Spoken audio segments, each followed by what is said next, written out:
अस्सलाम वालेकुम। आज हमारे साथ हैं डॉक्टर मुबशर अली फ्रॉम कराची। आपको बहुत ज़्यादा एक्सपीरियंस है चीज़ों का, लाइक स्कॉलरशिप, ट्रैवलिंग और मल्टी कल्चरल इन्वायरमेंट में रहना और चीज़ें। तो आप हमें ज़रा एक्सप्लेन करिए कैसे अपने मास्टर फिर पीएचडी की स्कॉलरशिप्स गेन की और उसके बाद बहुत सारी कंट्रीज़ में ट्रैवल किया। तो स्टार्ट करेंगे आपकी बैचलर की एजुकेशन से। बैचलर आपकी कहाँ से है एंड किस फील्ड में है? अस्सलाम वालेकुम। बहुत शुक्रिया नवाज़ भाई कि आपने हमें मदऊ किया इस टॉपिक पे।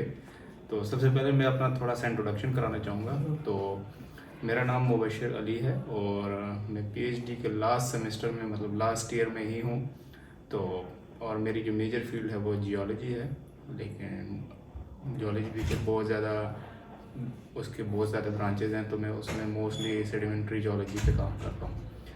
तो आते हैं अपने बैचलर्स पे। मैंने अपना बैचलर्स जो है वो कराची से किया था 2017 में। स्टार्ट में मैंने कंप्लीट किया, तो फिर 7-8 महीने bachelor in which field? Geology में किया Okay, था। bachelor। फेडरल उर्दू यूनिवर्सिटी है। कराची से ही किया था। ठीक है। फिर 7-8 महीने घर में बैठने के बाद सर्च आउट किया कि अब आगे क्या करना है, क्योंकि जब बंदा बैचलर से ग्रेजुएट होता है तो उसके पास आगे बढ़ने का कोई नॉलेज नहीं होता अनलेस कि उसको कोई आगे गाइड करने वाला हो। तो हमारे सामने तो ऐसी कोई एग्जांपल्स ही नहीं थी। तो और एक क्रेज़ भी था कि आगे मास्टर्स करनी है। तो सबसे पहले मैंने जब स्टार्ट किया अपने मतलब सर्चिंग की, तो मैंने एक्सप्लोर किया था उस टाइम पे ये जो स्कॉलरशिप नेटवर्क वाला ग्रुप था ये बहुत ज़्यादा फेमस था। फेसबुक पे जी, स्कॉलरशिप Facebook, नेटवर्क से जी, ग्रुप है जो जी। जिन लोगों ने ज्वाइन नहीं किया तो हाँ, वो बड़ा बेनिफिशियल एग्जैक्टली है। बहुत ज़्यादा। अब एक और भी बना है स्कॉलरशिप लीग के नाम से जी, है, Pakistan scholarship Pakistan league. Scholarship league. तो ये दोनों बहुत अच्छे ग्रुप हैं जहाँ पे आपको फ्यूचर के लिए बहुत ज़्यादा रहनुमाई मिलेगी। इनिशियल डायरेक्शन इनिशियल डायरेक्शंस आपको यहीं से मिलेगी और यहाँ पे बहुत लोग ऐसे हैं जो आप लोगों को गाइड करेंगे और अच्छे वे में गाइड करेंगे।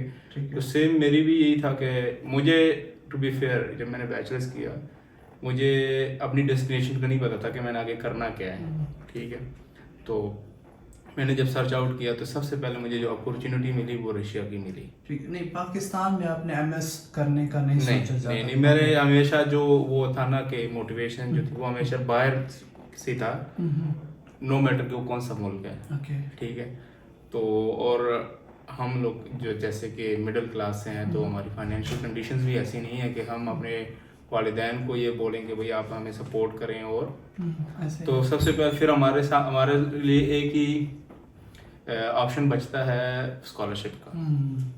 तो उस टाइम पे और उस टाइम पे क्या अभी भी यही है कि मास्टर्स पीएचडी की निस्बत मास्टर्स को स्कॉलरशिप मिलना थोड़ा सा नहीं बहुत ज़्यादा कॉम्प्लिकेटेड है। कम नहीं, या तो फिर जो है वो फुल्ली फंडेड नहीं, पार्शियली मिलती है, फुली फंडेड नहीं है। तो उसमें फिर ये है कि सबसे पहले जब मैंने एक RCSC का एक ग्रुप है, Russian culture and science centre Pakistan के नाम से। ये हर साल कोई रशियन 15 से 16 पाकिस्तानी स्टूडेंट्स जो है ना उसको फंडेड प्रोग्राम पे रशिया लेके जाते हैं। यूनिवर्सिटी भी आपकी मर्जी की होगी, आप मैक्सिमम 6 यूनिवर्सिटियां सेलेक्ट कर सकते हैं उनके प्रोग्राम पे। ये प्रोग्राम रशिया का है, पाकिस्तान की तरफ से नहीं, पाकिस्तान की तरफ से नहीं। इसमें कोई HEC की कोई बॉन्ड वगैरह कुछ भी नहीं है। ये प्योर रशिया बेस है। लेकिन हाँ, इसके 2 टर्म्स ऑफ मतलब 2 तरह की सिलेक्शन होती हैं, एक प्री सिलेक्शन होती है और एक फाइनल सिलेक्शन होती है। तो प्री सिलेक्शन आपकी on the basis of your CV और आपकी जो भी डॉक्यूमेंटेशन है वो यहाँ पे जो रशियन कल्चर सेंटर है वो करते हैं। ठीक है, फिर वो जब लाजमी बात है कि एप्लीकेशंस बहुत ज़्यादा होती हैं तो उन्होंने एक specific number of students he different field से ही उठाने होते हैं। तो वो इनिशियल सिलेक्शन स्क्रूटनी जिसे कहते हैं, स्क्रूटनी करके देन ये डॉक्यूमेंट सेंड करते हैं रशियन मिनिस्ट्री ऑफ एजुकेशन को और वहाँ से वो फाइनल सिलेक्शन करते हैं। तो फॉर एग्जांपल आपने 6 यूनिवर्सिटियाँ सेलेक्ट की हैं, तो उसमें आपने जो फर्स्ट प्रायोरिटी पे लिखी होगी ना कि मैंने for example Moscow state university में अप्लाई किया है, मेरी first priority Moscow state university है। तो वो क्या होता है कि जो यूनिवर्सिटीज़ होती हैं वो सबसे पहले वो जो मिनिस्ट्री और रशियन मिनिस्ट्री ऑफ एजुकेशन है वो जो मॉस्को स्टेट यूनिवर्सिटी को आपको डॉक्यूमेंट फॉरवर्ड करेगी। फॉर एग्जांपल वो कहते हैं हमें ये स्टूडेंट नहीं चाहिए, तो आपका ऑटोमेटिकली दूसरी यूनिवर्सिटी को ट्रांसफ़र हो जाता है। तो इस तरह वो 6 के 6 यूनिवर्सिटी में कोई ना कोई आपकी लग जाती है। तो मेरे केस में मुझे जो है पहली जो मेरी प्रायोरिटी थी वो Russian state geological prospecting university थी और मेरी अपनी फील्ड की ही थी, तो मैंने उसको चूज़ किया था, वो मॉस्को में थी, तो मेरा एडमिशन भी वहीं पे हुआ। हाँ ये है कि जब आप रशिया के इस प्रोग्राम पे जाते हैं तो देन आपको रशियन लैंग्वेज सीखनी होगी। 1 साल का प्रिपरेटरी कोर्स वो करवाते हैं फर्स्ट ईयर से पहले, जो मतलब आप जब यूँ ही जाओगे आप 1 साल रशियन कोर्स पढ़ेंगे, देन उसके बाद आपको 2 साल की मास्टर करनी पड़ेगी, टिपिकल 3 इयर्स का जी। वो पहला साल आपको मास्टर्स में काउंट नहीं होता, प्रॉपर लैंग्वेज में काउंट होता है। हाँ अब रिसेंटली क्या 2 से 3 साल हो गए हैं कि उस टाइम अभी न्यू प्रोग्राम्स भी हैं जिसे आउटडोर स्कॉलरशिप कहते हैं रशिया के, तो वो इंग्लिश थॉट्स प्रोग्राम्स होते हैं, उसमें आपको मतलब लैंग्वेज सीखने की ज़रूरत नहीं है, और वो हर साल में आई थिंक एक बार अनाउंस होते हैं। लेकिन फिर भी मैं आपको कहता हूँ कि इनिशियली रशिया बहुत अच्छा है, क्योंकि एक बैचलर से मास्टर्स के स्टूडेंट जो आ रहा है उसके लिए वो सही, वो एज ए लॉन्चिंग पैड काम करेगा आपके लिए, कि आपको आगे के रास्ते खोल देगा कि आगे आपने करना क्या है। क्योंकि बंदा जब ये 2 या 3 साल में बंदा बहुत कुछ समझ जाता है और सीनियरों से मिल के उसको पता लग जाता है कि आगे मैंने किस पाथ पे जाना है।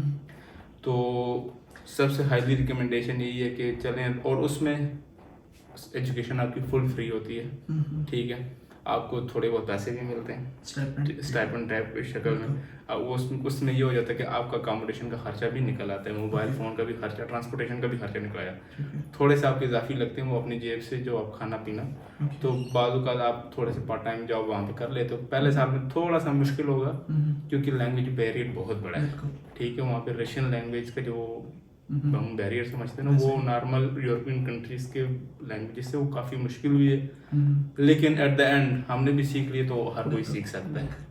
तो मैंने फिर पहले बैचलर्स पाकिस्तान से किए थे, मास्टर्स। तो मास्टर सपोज कोई रशिया कंसिडर कर रहा है तो वो एक तरह से यूँ समझ के जाए वो फुल्ली फंडेड है और घर से बहुत ज़्यादा पैसा नहीं, तकरीबन आप घर से हर महीने, जिस तरह पाकिस्तान में 15-16 हज़ार तो वैसे भी खा रहे थे, तो उस टाइम पे यही होता था कि पाकिस्तान से हमने स्टार्ट में ही अपने साथ पैसे थोड़े बहुत लेके गए थे, तो मुझे याद है कि मैंने घर से पैसे नहीं मंगवाए 3 साल में, फिर थोड़े से पार्ट टाइम जॉब की, इवन घर भेजे हैं, घर से मंगवाए नहीं। तो और हमेशा मैं लोगों को ये रिकमेंड करता हूँ, अगर आपने रशिया ही जाना है तो कोशिश करें कि उनके बड़ी सिटीज़ में जाएं, ताकि आपको थोड़ी सी अपॉर्चुनिटीज़ वगैरह मिले। क्योंकि मैं लोगों को जानता हूँ जो रशिया के छोटे सिटीज़ में गए हैं तो उनके पास फिर पार्ट टाइम के ऑप्शन नहीं होते, तो मैं ये रिकमेंड करता हूँ कि फर्स्ट अगर आप 6 यूनिवर्सिटीज़ आप सेलेक्ट करते हैं तो पहले 4 पे 2 मॉस्को की सेलेक्ट करें, 2 सेंट पीटर्सबर्ग की सेलेक्ट करें, बाकी जो रिमेनिंग 2 हैं वो आप रशिया की किसी भी सिटी से हो या। और इसमें ये है कि इसमें हर साल जो लोग मेडिकल के शौकीन हैं, जो MBBS करना चाहते हैं, वहाँ पे 5 ईयर का MD प्रोग्राम होता है, तो इस प्रोग्राम के थ्रू आई थिंक 3 से 4 स्टूडेंट मेडिकल के लिए भी जाते हैं, तो वो फुली फ्री होता है। ओके अच्छा, आप ये बताएं कि रशिया को जस्ट आप उनके कल्चर में रहे हैं, तो जैसे हम पाकिस्तान में सोचते हैं कि यार कि पाकिस्तान में एक फ़ीमेल या लड़की को पढ़ाना जो पेरेंट्स देखते हैं वो डिफरेंट तरीके से, या यूनिवर्सिटीज़ का माहौल ये है, बाहर की कंट्रीज़ एंड स्पेशली रशिया जैसे जिसका हम अजीब सा चाइना एंड रशिया का एक पर्सपेक्टिव हमारे माइंड में है, तो क्या गर्ल्स अगर अप्लाई करें, फीमेल्स जाना चाहें मास्टर के लिए, तो उनको अगर आप देखें कि वो as a student, international student, तो वो कितना सिक्योर और किस तरह से है? एक्चुअली मैंने तकरीबन मोर देन 20 कंट्रीज़ मैंने ट्रैवल की है रिसेंटली, जो इसी मास्टर्स के बाद, तो मुझे जो सबसे अच्छी और सबसे सिक्योर जगह लगती है वो रशिया लगती है। ठीक है, उसमें फीमेल बिल्कुल जाएं, कुछ भी नहीं है, कोई भी नहीं है, कोई रेसिज्म नहीं है, कुछ नहीं है, जो आपका अपना काम है वही करें, उससे कुछ भी नहीं है। तो फॉरेन कंट्रीज़ में जो फीमेल की जो सिक्योरिटी है और वुमेन एम्पावरमेंट है वो बहुत ज़्यादा है किसी भी कंट्री में। और रशिया का स्पेसिफिकली मैं यही कहूँगा कि हाँ, हमारे यहाँ उसका इतना ट्रेंड नहीं है, क्योंकि वो थोड़ा सा रेस्ट ऑफ द वर्ल्ड से वो थोड़ा सा आइसोलेटेड है, लेकिन उनकी जो आप डेवलपमेंट देखें तो वो इस दूसरी दुनिया से बहुत ज़्यादा डिफरेंट है वो। तो मेरी अभी भी अगर कोई मुझसे पूछता है कि आपकी फेवरेट प्लेस कौन सी है, तो मैं सबको यही बोलता हूँ कि मेरी फेवरेट प्लेस मॉस्को है। सही। दूसरा रिलीजियस पॉइंट ऑफ व्यू से कैसा है, लाइक ओपन आप नमाज एंड चीज़ें, मस्जिद या कुछ इस तरह का कल्चर है, या मुस्लिम कम्युनिटी? अच्छा, सबसे जो आई थिंक रशिया का जो दूसरा बड़ा रिलीजन है ना आफ्टर क्रिश्चियनिटी, वो ऑर्थोडॉक्स क्रिश्चियनिटी को फॉलो करते हैं, तो वो है मुस्लिम। अच्छा। क्योंकि वो उनका इवन आई थिंक गवर्नमेंट के लेवल पे भी उनकी मुस्लिम है, क्योंकि उनका रशिया के साथ इनकी मुख्तलिफ स्टेट्स हैं जो प्योर मुस्लिम स्टेट्स हैं, जिस तरह ततारिस्तान हो गया, दागिस्तान हो गया, इंगुशेटिया, चिचनिया वगैरह, तो ये प्रॉपर मुस्लिम स्टेट्स हैं। तो साथ ही वहाँ पे जो जो वर्कर्स होते हैं वो सारे या तो ताजिकिस्तान, उज़्बेकिस्तान, तुर्कमेनिस्तान और ये सारे मुस्लिम कंट्रीज से आते हैं, वो वहाँ पे काम करते हैं। तो वहाँ पे मुस्लिम्स की कम्युनिटी बहुत बड़ी है। और आपको ओपनली जहाँ पे भी मुझे स्टिल रिमेम्बर याद है कि वहाँ पे लोग अगर नमाज का टाइम हो रहा है, मस्जिद दूर है, तो वो ओपनली जिस तरह यूरोप में आप कहीं पे भी खड़े हो गए नमाज पढ़ सकते हैं, आपको कोई कुछ नहीं कहेगा। तो ये चीज़ें वहाँ पे भी हैं। वहाँ पे इस्लाम को बहुत ज़्यादा, आपको हलाल फूड वगैरह बहुत आराम से मिल जाएगा, हर जगह मिलेगा। जी। अच्छा, फिर आपने मास्टर में आपके क्या पब्लिकेशंस या रिसर्च वर्क कैसा रहा, जिसकी बेस पे फिर आपने आगे पीएचडी का सोचा? एंड एक्चुअली मास्टर्स हमारा जिस टाइम ख़त्म हो रहा था तो कोविड आ गया, लैब्स बंद हो गई, तो बस नॉर्मल सा थीसिस हमने कर लिया। तो मैं उन लोगों के लिए ये एक मोटिवेशन भी हो गई कि पीएचडी के लिए you can get your PhD position without any publication. जब पाकिस्तान में क्योंकि पब्लिकेशन का बहुत ज़्यादा ट्रेंड नहीं है अब, क्योंकि शुरू हो गया है कुछ यूनिवर्सिटीज़ में, तो ये बहुत आम क्वेश्चन होता है माइंड में कोई भी स्टूडेंट अगर पीएचडी के लिए स्पेशली अप्लाई करता है। इवन दो बहुत सारे स्टूडेंट जो मास्टर के लिए अप्लाई करना चाहते हैं वो भी सोचते हैं कि यार बैचलर में कोई पब्लिकेशन होनी चाहिए थी, तब हमें मास्टर में स्कॉलरशिप मिल सकती है। ऐसा कुछ भी नहीं है, राइट जी। और अगर आप पीएचडी में अप्लाई करना चाहते हैं तो मास्टर में स्कॉलरशिप आपके अगर पब्लिकेशन है तो वो एक पॉजिटिव एज है उस चीज़ का भी, बट नहीं है तो कोई मसला इतना नहीं है, स्कॉलरशिप मिल जाती है, राइट। इसके लिए मैं यही कहूँगा कि जब कोविड था तो 2020 में मेरा वहाँ से मास्टर्स हो गया। जब हमारा रिसर्च का टाइम आया, क्योंकि फर्स्ट ईयर हमने प्योर वहाँ पे कोर्सेज पढ़े, सेकंड ईयर हमारा रिसर्च जो थीसिस वाला होता है वो पार्ट था मास्टर्स में। ठीक है। तो मैं क्योंकि जॉर्जिया में हूँ तो मैं पाकिस्तान पे ही काम कर रहा था, सेडिमेंट सैंपल्स वगैरह पाकिस्तान मेरे पास आ गए, तो उसके बाद फ़ौरन कोविड आ गया, चीज़ें क्लोज हो गई। तो मतलब ये है कि आपके पास जब लैब एसएससी नहीं है तो आप उस टाइम, खैर वो कंडीशन टू कंडीशन हमारी चीज़ें डिफरेंट थी। आजकल तो सब कुछ ओपन है तो बंदा कर सकता है उस टाइम पे, लेकिन हमने थीसिस कर लिया, ठीक है, लेकिन at the end no publication, no nothing, ठीक है। फिर एक साल में आया पाकिस्तान, क्योंकि कोविड था। कोविड के बाद मेरे पास वहाँ का, क्योंकि डिग्री जो थी वो रशियन रेड डिग्री होती है उसे, जो बिल्कुल डिस्टिंक्शन के साथ मिलती है, तो मेरे पास अपॉर्चुनिटी थी कि मैं वहाँ पे रह सकता था, लेकिन मैं पाकिस्तान आ गया। एक साल फिर मैंने पाकिस्तान में एज ए कंप्लाइंस मैनेजर काम किया, लेकिन साथ साथ जो हमारी कंपनी के बॉस थे तो उन्होंने मुझे ये सजेस्ट किया कि आप पीएचडी पोजीशंस भी देखना स्टार्ट करें, ठीक है। तो उन्होंने मुझे यही कहा था कि आप बेशक ऑफिस में बैठ के हमारे जो रिसोर्सेज हैं उसको यूटिलाइज करें और पीएचडी साथ साथ सर्च करते हैं, अपनी जॉब भी करें। और तो मेरा ये था कि सबसे बड़ा फोकस मैंने रखा पीएचडी पे, इवन दो कि मैं पाकिस्तान में जॉब कर रहा था, अच्छी सैलरी भी ले रहा था।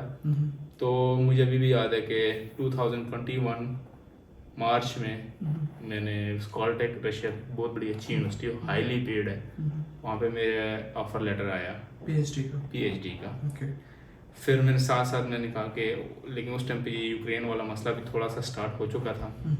फिर मैंने सोचा कि जो है ना साथ साथ यूरोप की तरफ मेरा डाइवर्जन जो है ना वो बहुत है, लेकिन मैं एक्चुअली यूरोप की तरफ से मेरा एक मोटिवेशन मुझे बड़ी मिली थी, ख़ासतौर पे इटली में, क्योंकि मेरी अभी पीएचडी भी इटली से ही चल रही है।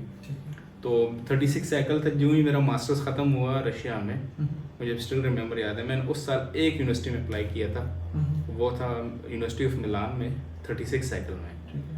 लेकिन ये हुआ कि मैंने वैसे ही रैंडम लाइक प्रपोजल से लिखा और सेंड कर दिया, तो एप्लीकेशन में पाकिस्तान आ गया उसके बाद सितंबर में 2020 में।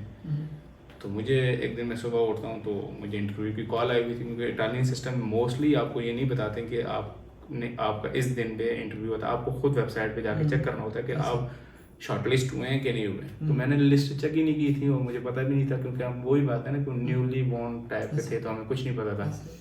तो खैर मैं सुबह उठा हूँ तो 2 घंटे बाद पाकिस्तानी टाइम के मुताबिक मेरा इंटरव्यू था। अब मुझे इतना भी याद नहीं था कि मैंने प्रपोजल कौन सा सबमिट कराया था।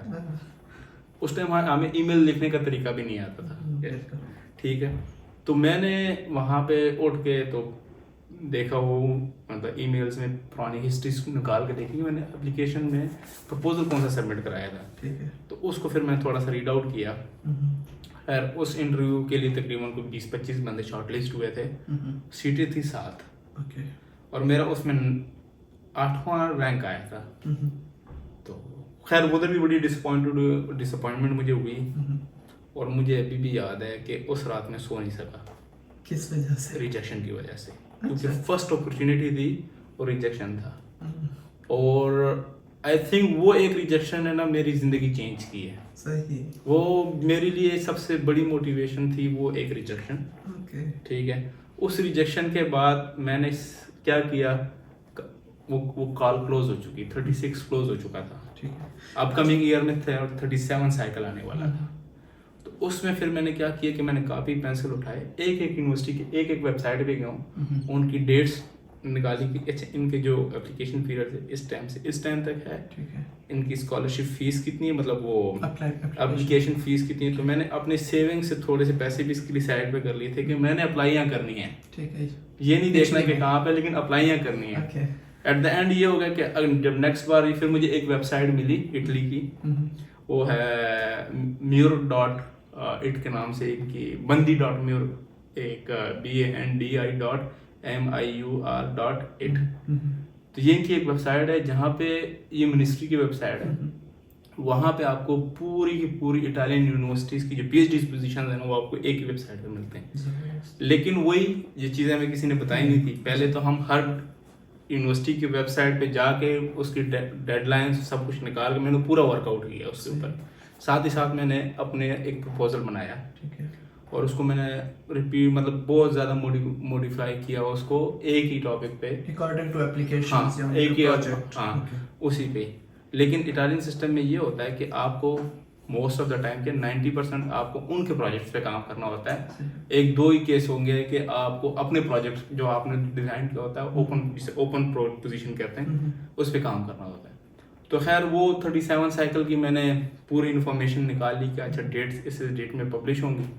मुझे भी याद है मैंने 18 यूनिवर्सिटीज़ में CVs और ये एप्लीकेशंस फेंकी।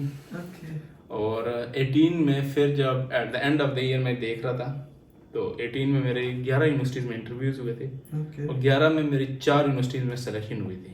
4 यूनिवर्सिटीज से आपको स्कॉलरशिप मिली, उसमें से फिर आपने एक सिलेक्ट करनी थी। उसमें फिर सबसे मुझे जो यूनिवर्सिटी जिसमें मैं करंटली हूँ, यूनिवर्सिटी ऑफ मिलानो बिकोका, सपिएंजा में मिली थी, पार्मा में मिली थी, और बारी में मिली थी।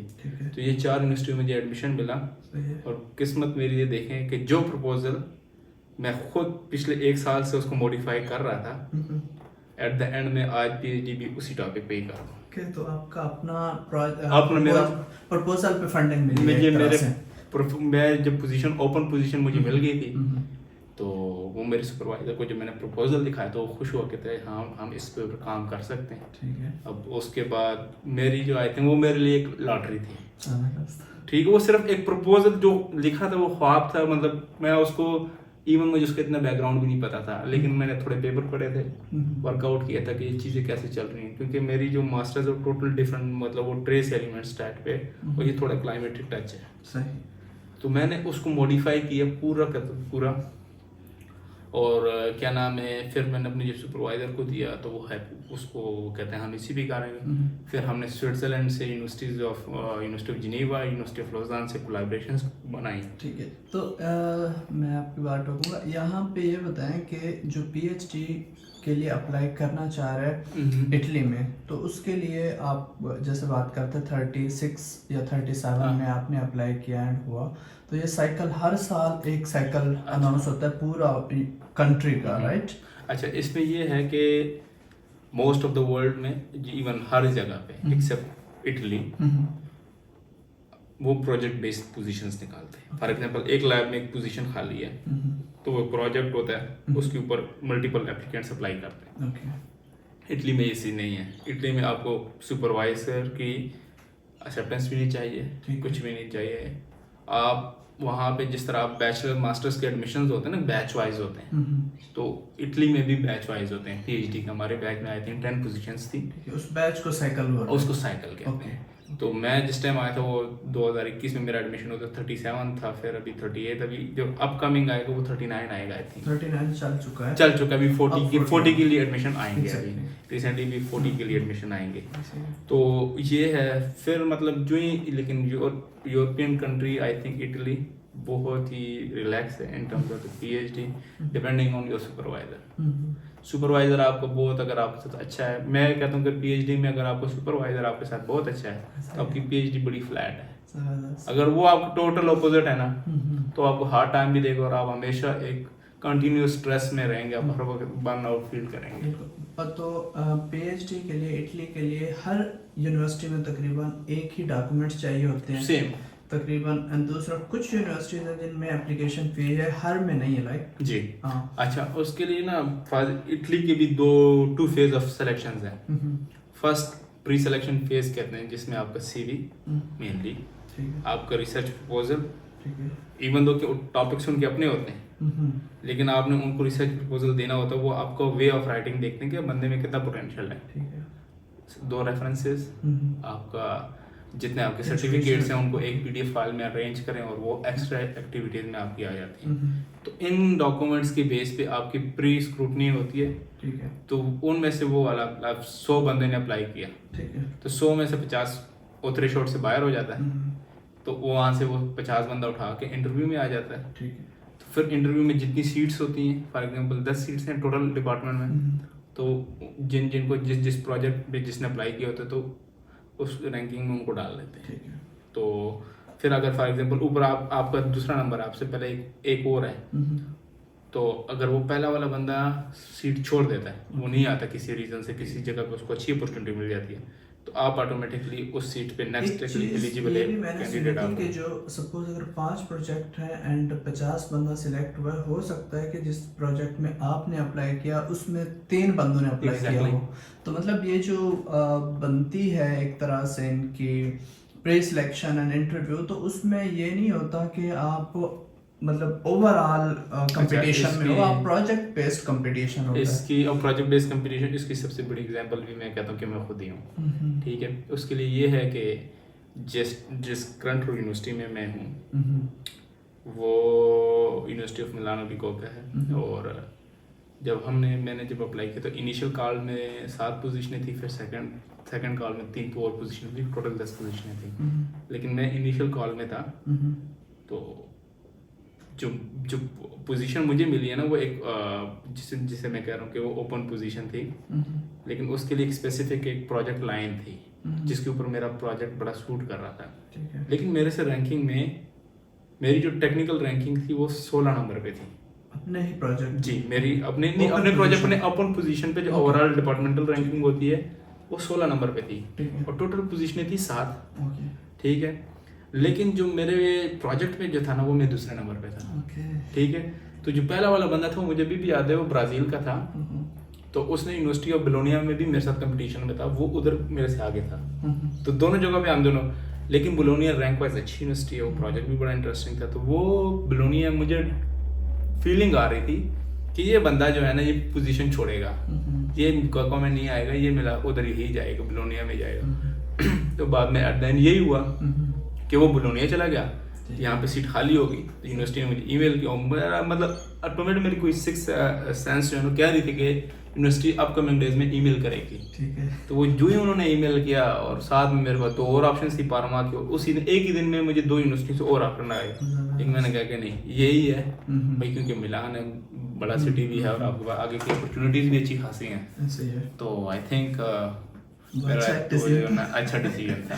सही। अच्छा, तो इटली में अब एडमिशन हो जाता है, तो इटली में अगेन वहाँ पे भी वो लैंग्वेज बैरियर एंड वो चीज़ें हैं। हम पाकिस्तानी अगर कोई डायरेक्ट जिसने बीएसपी पाकिस्तान से की, एमएसबी, उससे बाहर के कल्चर का उस तरह से नहीं है एक्सपोजर, तो वो डायरेक्ट पीएचडी के लिए इटली चला जाता है।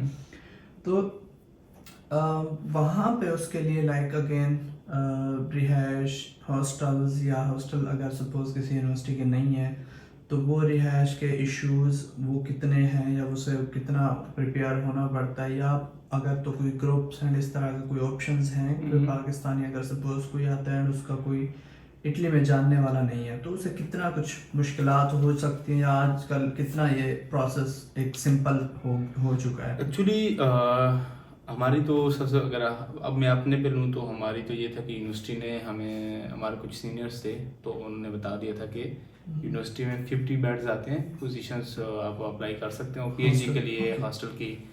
तो हमें तो कोई मसला नहीं आया, लेकिन मुझे और भी दूसरी यूनिवर्सिटी से मिले लोग, तो उनको अकोमोडेशन बहुत बड़ा मसला है। पीएचडी के लिए स्पेशली अकोमोडेशन नहीं होती लेकिन कुछ अब हमारी और लेकिन उनके पास शायद कोई फंड ज़्यादा होगा तो मिल गई। लेकिन मोस्ट ऑफ द टाइम यही होता है कि आपको उस यूनिवर्सिटी में सीनियर को रीच आउट करना होता है, तो वही आपको बताता है कि क्या। लेकिन जिस तरह मिलान, रोम वगैरह, यहाँ पे अकोमोडेशन के बहुत ज़्यादा क्राइसिस है, तो मतलब अकोमोडेशन मिलती ही नहीं है। ठीक है। तो फिर ये होता है कि अल्टरनेटिवली मतलब ये होता है कि आप थोड़ा सा, आपको मिलान सिटी से थोड़ा सा बाहर जाके थोड़ी अकोमोडेशन ढूंढनी, क्योंकि वो वेरी वेल कनेक्टेड है ट्रेन से, तो आउट को। लेकिन यही है कि आपको सीनियर्स से रीच आउट करना होता है, और बाजू का फेसबुक वगैरह पे लोग करते हैं, लेकिन वो स्कैम्स वगैरह बहुत ज़्यादा होते हैं। आपको कहते हैं कि इनिशियली हमें पैसे पे करें, फिर हम आपको अकोमोडेशन देंगे, तो उस तरह का मैं सजेशन नहीं दूंगा। तो कोई ना कोई, जब अल्लाह ने आपको रिजल्ट देना है तो पीएचडी की पोजीशन में दे ही देता है, तो अकोमोडेशन का भी कुछ ना कुछ हो ही जाता है। सही। हाँ।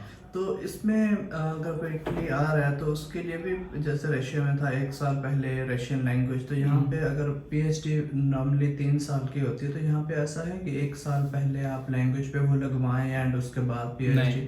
ऐसा नहीं है। पीएचडी मतलब आपको 3 साल की ही पीएचडी मिलेगी, उससे एक्सटेंशन तक नहीं देते। ठीक है। 6 महीने की अगर मिलती है तो वो आपको फिर एम्स की आपकी सैलरी से एक स्पेसिफिक अमाउंट कट रही होती है, जो अनएम्प्लॉयमेंट फेज में आपको मिलती है, तो उसी वजह पे आपको फिर रिलाई करना होता है। लेकिन कोई लैंग्वेज कोर्स नहीं, क्योंकि आपका जो कम्युनिकेशन है, आपकी पूरी डिग्री जो है वो इंग्लिश में है। तो इसलिए हमने सुना है कि हर डिग्री 2 लैंग्वेज में होती है, लाइक एक इंग्लिश में और इटालियन में। तो जो इंटरनेशनल है वो इनरोल ही इंग्लिश प्रोग्राम्स में होते हैं जी।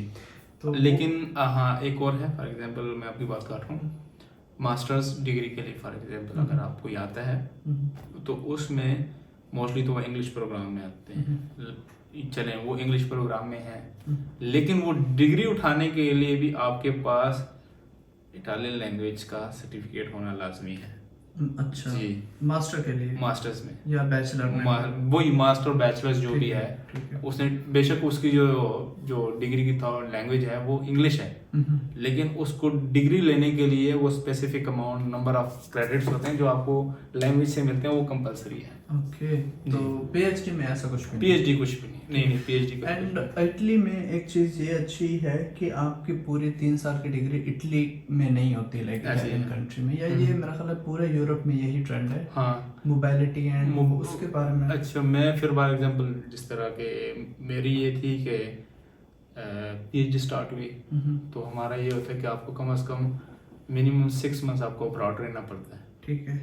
मतलब कहीं दूसरी जगह। तो जिस तरह मैंने कहा कि मेरा प्रोजेक्ट ऐसा हो गया था डिज़ाइन कि मैंने स्विट्ज़रलैंड से, मेरे सुपरवाइज़र ने मेरी एफिलिएशन, वो क्या नाम है, कोलैबोरेशंस करवा दी थी, क्योंकि लैब जितनी भी वर्क था वो सारा स्विट्ज़रलैंड में था, जो मेरे रिसर्च में इन्वॉल्व थे। तो मैं फिर पिछले 1 साल से स्विट्ज़रलैंड में रह रहा हूँ। तो इनिशियली आप इटली में पीएचडी स्टूडेंट जाता है, पहले कितना टाइम इटली में गुजारना पड़ता है? 6 महीने, साल, या उसमें कोई भी नहीं है इस तरह की कुछ नहीं। मैं पहले ये समझता था कि बंदे को पहले 1 साल अपनी यूनिवर्सिटी में गुजारना पड़ेगा, फिर आपको दूसरी जगह। लेकिन मुझे फिर एक केस मिला ऐसा कि मेरे अपने डिपार्टमेंट का लड़का था, वो पहले ही सेमेस्टर में निकल गया था, वो इटालियन था, तो वो पहले ही सेमेस्टर में बाहर निकल गया था, मतलब अब्रॉड पीरियड में। तो अब मेरी डिग्री में ये है कि मुझे 18 मंथ्स बाहर गुजारने हैं। ऑलरेडी मैं 1 साल यूनिवर्सिटी ऑफ जिनेवा में गुजार चुका हूँ, सॉरी, और 1 साल अभी मुझे, और 6 महीने मुझे यूनिवर्सिटी ऑफ लोजान में गुजारने हैं। तो 1.5 साल आपका बाहर है? 1.5 साल जी। 36 मंथ है, तो 18 मंथ्स मुझे अब्रॉड मैक्सिमम गुजारने हैं। लेकिन अभी आई थिंक 37 साइकिल तक था कि आप मैक्सिमम 12 और 18 मंथ्स गुजार सकते हैं। लेकिन अभी जो 38 साइकिल के बाद जितने भी आ रहे हैं ना, तो उनके लिए ये है कि वो 12 महीने गुजार सकते हैं मैक्सिमम। ओके, जी 2 साल इटली में ही एंड 1 साल बाहर कहीं पे भी हो ऐसे ही सकता है, है। ऐसे ही वो मैक्सिमम लिमिट है। 6 महीने भी गुजारे। और एक पीएचडी के स्टूडेंट को इटली में क्या स्टाइपेंड मिलता है? एक तो फी 100% ऑफ हो गई पीएचडी स्टूडेंट की, 100% ऑफ, या एक सालाना एक इनरोलमेंट फी होती है थोड़ी सी वो तो amount, right? अच्छा, वो तो पीएचडी वो तो हर किसी को देनी है। ओके, ठीक है, वो 140 यूरो जो है वो एनरोलमेंट फीस होती है, ठीक है। और 16 यूरो जो होती है वो उसके ऊपर वो मार्का तो बोला या रीजनल टैक्स जो होता है। तो मतलब ये 156 इन टर्म्स ऑफ ये यूनिवर्सिटी को भी नहीं जाते, ये रीजनल को रीजन को जाते हैं। ठीक है, कोई एजुकेशन फीस नहीं है, कुछ भी नहीं है। स्टाइपेंड जो है वो टेक्निकली अगर आप देखा जाए तो वो 16,243 यूरोस हैं पर ईयर। Per year. जी, तो उसको अगर आप डिवाइड करें तो वो 1356 समथिंग बनते हैं। लेकिन इसमें 140 जो है ना वो आपके सोशल सिक्योरिटी कट जाती है। वो जब आपकी डिग्री पूरी हो जाती है तो आप फेज ऑफ अनएम्प्लॉयमेंट में चले जाते हैं, तो वो पैसे आपको 1 साल तक वो मिलते रहते हैं, 1900 यूरो तक आपको मिलता रहता है। तो वो पैसा आप वो एक्चुअली आपके अपनी भलाई के लिए है कि वो आपको बाद में मिलता है। तो खैर उसके अलावा आपको जो मिलता है 1193 और 94 आई थिंक इसी तरह कुछ है। ठीक है, तो ये मिलता है अब पर मेरे month? Per month. अब मैं जिस तरह पीरियड अब्रॉड पे था तो मुझे 50% इंक्रीमेंट लग जाता है। ओके, तो वो 1793 यूरोस मिल जाता है। फिर इसी तरह मैंने एक एडिशनल फंडिंग के लिए अप्लाई किया था, वो इरास्मस, या क्योंकि मैं स्विस में था तो वो यूरोपियन यूनियन से पार्ट नहीं है, तो उसमें इरास्मस एप्लीकेबल नहीं है। तो इनकी ये कोर ग्रांट होती है हमारी यूनिवर्सिटी में, अब दूसरी यूनिवर्सिटीज़ का मुझे नहीं पता। तो उसको एक्स्ट्रा EU फंड कहते हैं। तो वो मुझे 1000 वहाँ से मिलता था, तो अराउंड 2800 यूरोस आराम से। तो अगेन इटली के लिए भी एज जैसे नॉन मुस्लिम कंट्री एंड वो, तो फीमेल्स का आना एंड अप्लाई करना एंड एजुकेशन तो कोई इस तरह से बहुत ज़्यादा मसला तो नहीं है? नहीं, इटली में तो वो आई थिंक बहुत ज़्यादा मुस्लिम्स हैं, क्योंकि वहाँ पे मोरक्कन्स, इजिप्शियंस, तो मुस्लिम कम्युनिटी बहुत बड़ी है। और हमारे पाकिस्तानी भी अच्छे खासे हैं वहाँ पे। तो वहाँ से क्या नाम है, फिर लड़कियाँ जो फीमेल्स हैं वो आराम से आती हैं हमारी यूनिवर्सिटी में। आई थिंक 7 से 8 फीमेल्स हैं। तो फुली सिक्योर। मैंने आज तक किसी के मुंह से नहीं सुना कि इनके साथ हरासमेंट हुई है या किसी ने कुछ कहा है उनको, कुछ भी नहीं। Okay, straight. अच्छा दोस्तों, ये कि इटली या यूरोप में पढ़ने के जो और बेनिफिट्स हैं, लाइक डिफरेंट कंट्रीज़ में जाना, या वो शेंजन वीज़ा मिलता है 3 साल का, राइट? जी, तो आप उसमें डिफरेंट कंट्रीज़ में, तो आपने टोटल कितनी कंट्रीज़ में अभी तक ट्रैवल किया, अगर आपको याद हो?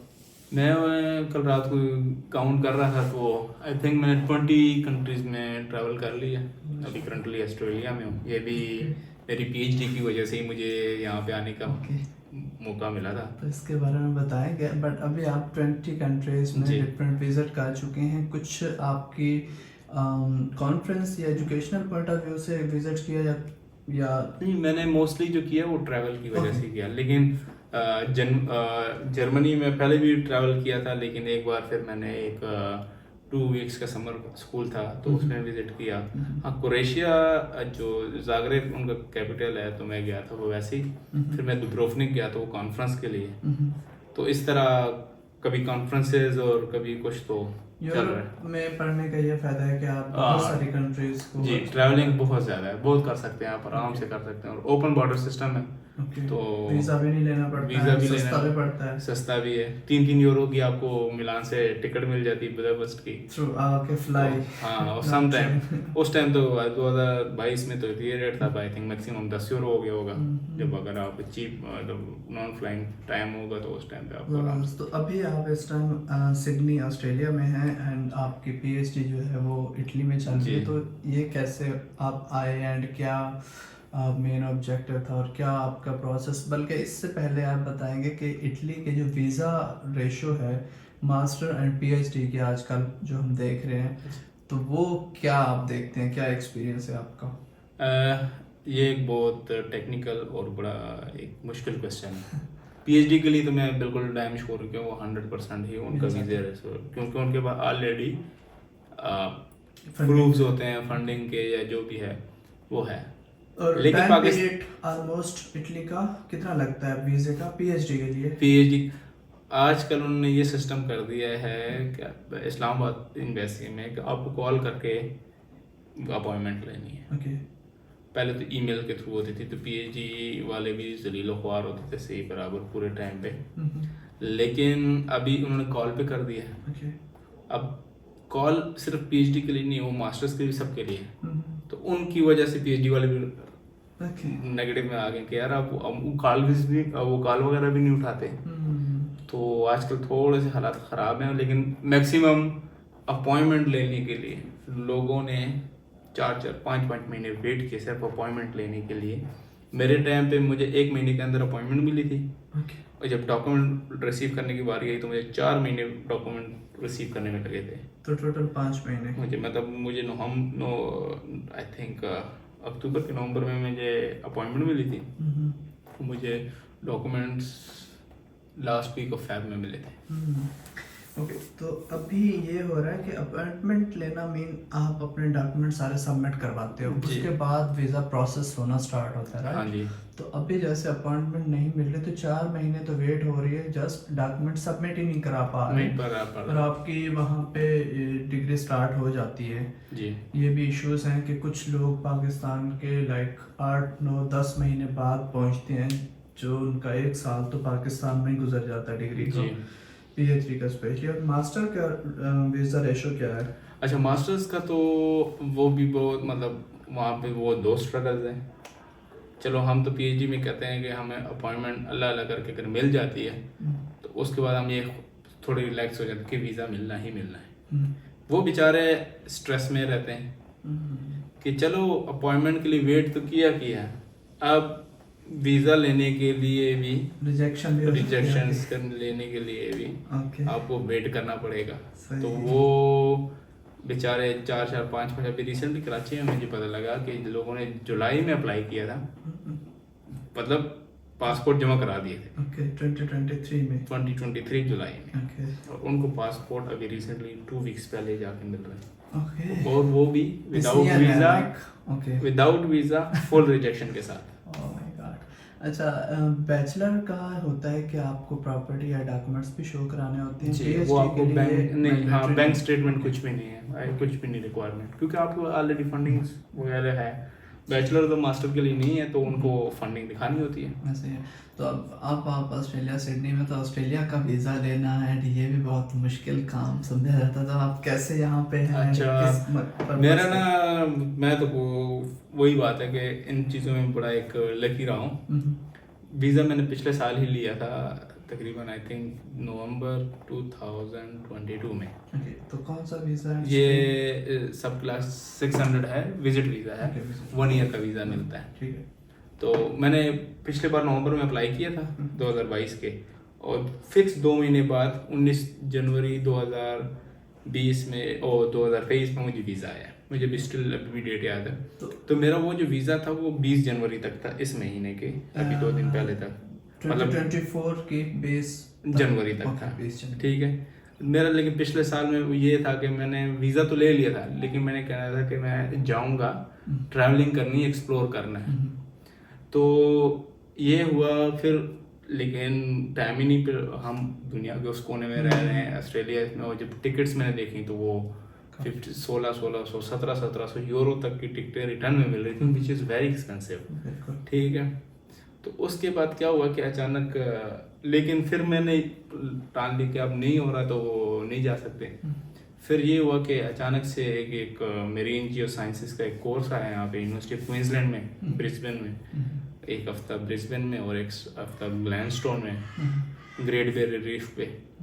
तो मतलब हर जियोलॉजिस्ट की एक वो कहते हैं ना कि बकेट लिस्ट में होता है कि वो वहाँ पे हमने जाना है। ठीक है। तो खासतौर पे जो ग्लैनस्टोन वाला था, हेरोन आइलैंड बहुत फेमस जगह है, और समंदर के अंदर कोरल रीफ्स वगैरह, ये स्नॉर्कलिंग वगैरह सब कुछ वो कराते हैं। तो खैर वो तो फील्ड रिलेटेड था, मेरा एक वो एम भी था कि यार मैंने एक ग्रेट बैरियर रीफ को देखना ही देखना है। किस्मत से देखें कि अचानक से वो कोर्स आया, और मैंने कहीं पढ़ा कि इस कोर्स के लिए यूरोप की एक फंडिंग एजेंसी है, ईकॉर्ड समर स्कूल, मतलब ईकॉर्ड यूरोपियन IODP फंडिंग एजेंसी है, वो उसको पूरे यूरोप में वो 3 या 4 बंदों को उसके लिए फंड देंगे इस ऑस्ट्रेलियन कोर्स के लिए, फुली फंडेड। मैंने कोर्स देखा, और ऑलरेडी मैं ईकॉर्ड से एक बार पहले जर्मनी के लिए फंड ले चुका था इसी साल, पिछले साल। ठीक है। तो उसका वो जो रिप्रेजेंटेटिव था उसको मैं जानता था पर्सनली, मतलब उसको ईमेल से मेरी, क्योंकि वो मेरे पे से पहले फंड ले चुका था, तो मैंने उसको ईमेल लिख दी कि ये कोर्स आया ऑस्ट्रेलिया में, मैंने ये फंड ऑलरेडी एक बार अवेल किया है, तो क्या मैं एलिजिबल हूँ इस कोर्स के लिए अगेन, और इस कोर्स के लिए और इस फंड के लिए? तो उसने कहा बिल्कुल आप ले सकते हैं फंड, आप एलिजिबल हैं, इसमें कोई वो नहीं है। तो बस मैंने डायरेक्ट अपने सुपरवाइजर को ईमेल की कि मुझे सपोर्ट लेटर चाहिए, एक मोटिवेशनल लेटर लिखा और यहाँ पे सबमिट करा दिया। ठीक है। तो वो मेरी हो गई सिलेक्शन। लेकिन अब मसला ये आ रहा था कि जो मेरा जो वीज़ा था वो 20 जनवरी दिस ईयर तक था। अब मैंने कहा, और ये कोर्स था वो 15 जनवरी से 25 जनवरी तक था, 5 दिन मेरे ओवर हो रहे थे। तो अब मुझे अच्छा वो भी मिल गई, सब कुछ मिल गया। मैंने कहा यार 5 दिन के लिए एक काम करता हूँ, फिर से वीज़ा मैं नया डलवा लेता हूँ। तो फिर मैंने नया वीज़ा अप्लाई किया, विजिट वीज़ा, और वो इसी नवंबर में 15 नवंबर को मैंने अप्लाई किया था, और 19 दिसंबर को वीज़ा मुझे आ गया था ऑनलाइन। कोई मेडिकल नहीं, कोई एग्जामिनेशन नहीं, कोई बायोमेट्रिक्स नहीं, कुछ भी नहीं, डायरेक्ट मुझे मिला।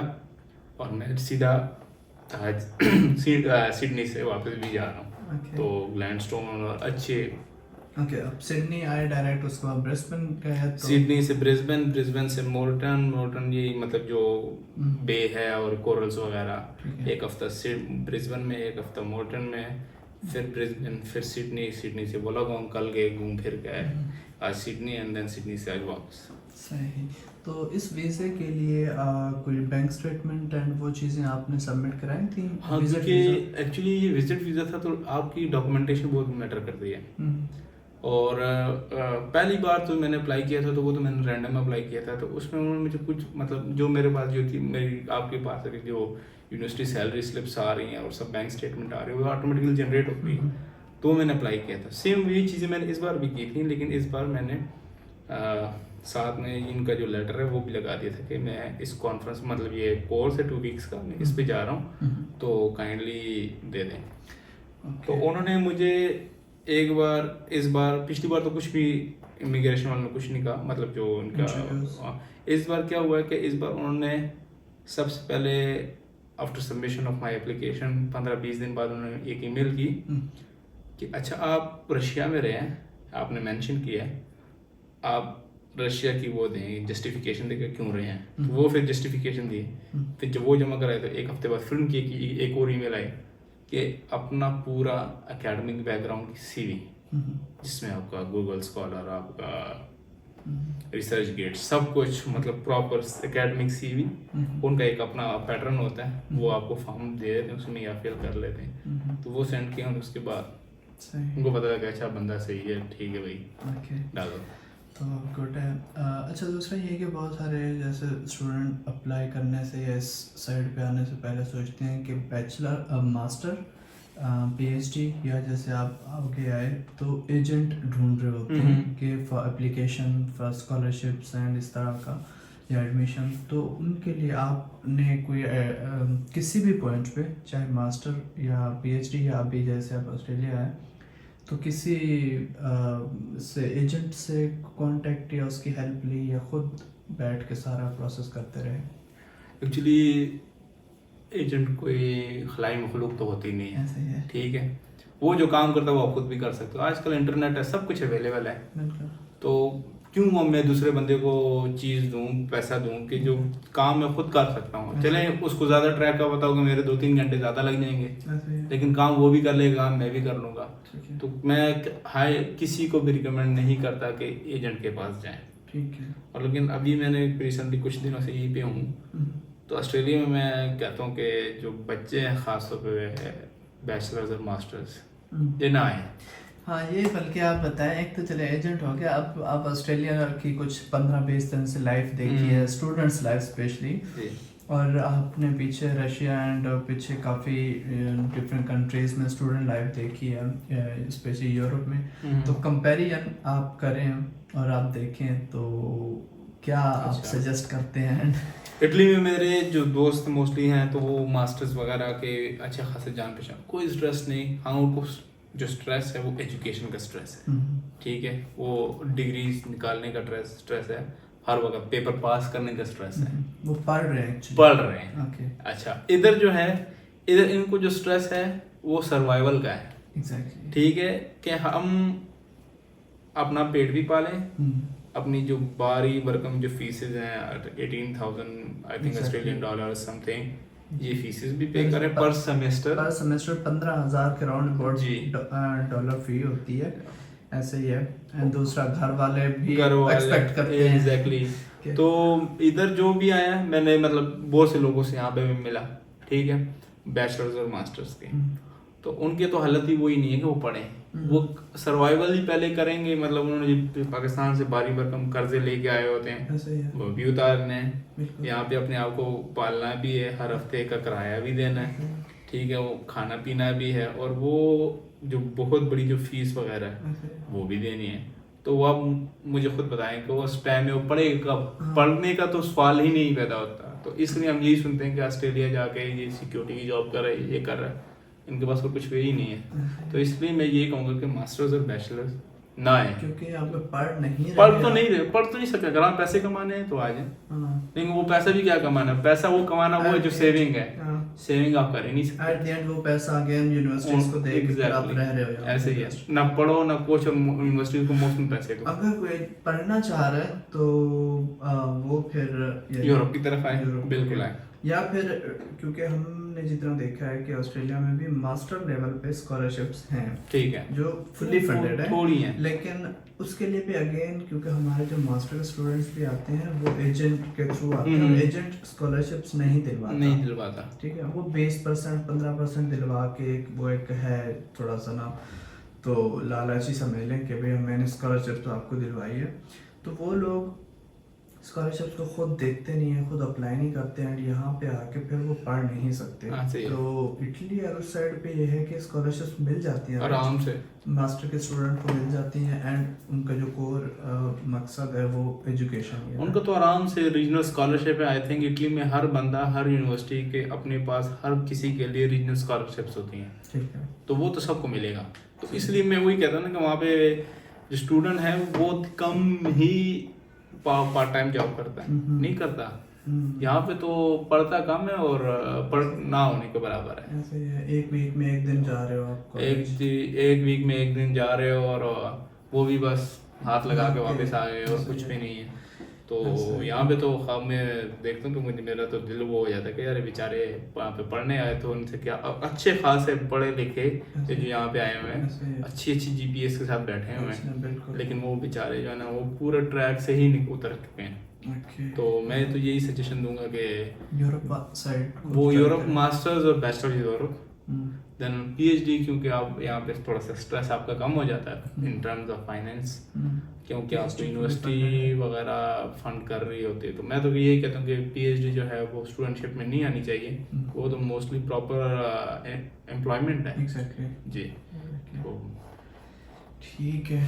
तो ये आपकी सारी डिटेल्स आपने बताई। और दूसरा हमें ये थोड़ा सा बता दें, अगर सपोज कोई बंदा, कोई स्टूडेंट आपको अप्रोच करता है डायरेक्ट आपको, तो आपका मैं कांटेक्ट नंबर भी स्क्रीन पे डाल दूंगा, कांटेक्ट नंबर एग्जैक्ट नहीं, जीमेल डाल दूंगा, जीमेल, हाँ मेरी जीमेल आईडी करें, तो कोई भी इंफॉर्मेशन हो तो आप विलिंग है एग्जैक्टली, हाँ भी दे सकते हैं। बाकी तकरीबन सारी चीज़ें हमने ऐड कर दी हैं इसमें। खुद बैठें, ट्राई करें, ट्राई करें, पब्लिकेशन से ना डरें कि वो भी नहीं है। पब्लिकेशन की सबसे बड़ी एग्जांपल मैं हूँ कि जीरो पब्लिकेशन। हाँ अभी मेरी आई आप पीएचडी में आ गया, पीएचडी में आने के बाद लाजमी बात है वही काम है, उसी के हमें वो पैसे दे रहे हैं, लेकिन बिफोर पीएचडी जीरो तो पब्लिकेशन। बिल्कुल आपने मास्टर भी बाहर से और अच्छी कंट्री है, वो भी अच्छी यूनिवर्सिटीज से की है, और पीएचडी भी माशाल्लाह आपकी कंप्लीट होने वाली है, and more than 20 different countries का आपका एक एक्सपोजर है, आपने देखा हुआ है। तो और उल्टा आपको गवर्नमेंट पे कर रही है दूसरी, हाँ, आप हाँ। अपने पल्ले पढ़ से- भी रहा हूँ मैं, Exactly. अपने लिए पढ़ रहा हूँ, उनके लिए बस थोड़ी पढ़ रहा ऐसे हूँ, ही। पैसे भी वही दे रहे हैं। ठीक है जी, thank you so much. Thank you Nawaz भाई। जी इंशाल्लाह फिर ओके, अल्लाह हाफिज़।